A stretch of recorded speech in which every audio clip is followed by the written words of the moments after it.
Charles Trevelyan, a name that would later become synonymous with both administrative excellence and controversy, was born on April 2nd, 1807 in Taunton, Somerset in England.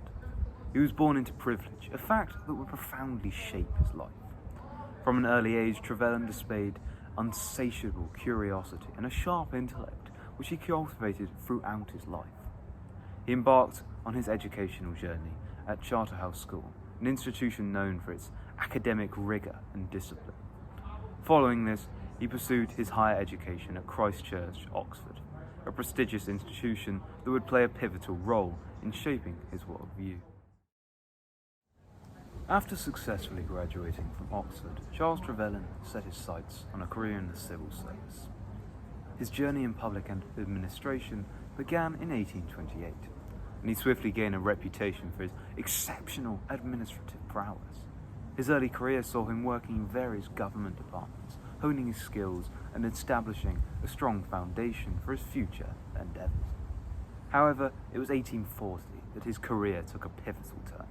He was appointed the Assistant Secretary to the Treasury, a role that would define much of his legacy.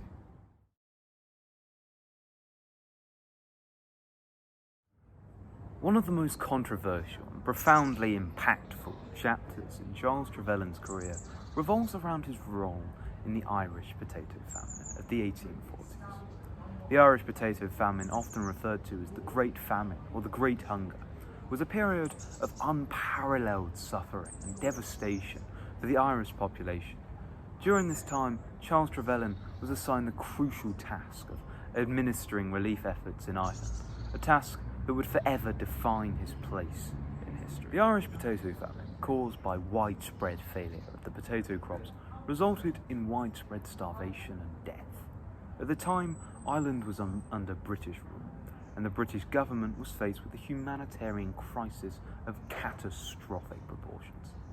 Charles Trevelyan's response to this crisis remains highly contentious. His approach was heavily influenced by Malthusian economic theory, which suggested that population would inevitably outstrip the availability of food.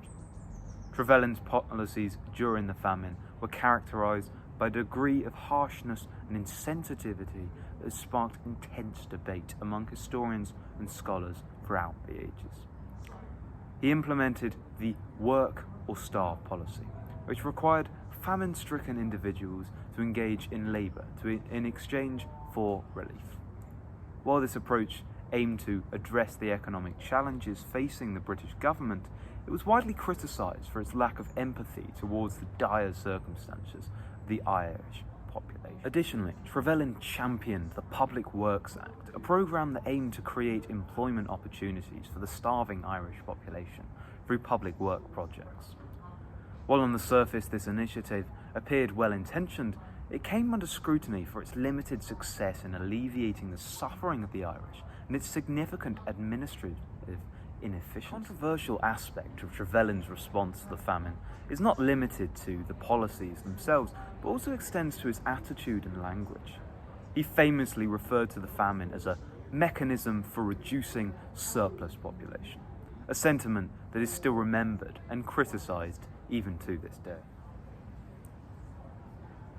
Ultimately, Charles Trevelyan's life and legacy is a study of contrast. He was a brilliant civil servant who made significant contributions to the administrative apparatus of the British government. However, his handling of the Irish potato famine remains a dark stain on his record.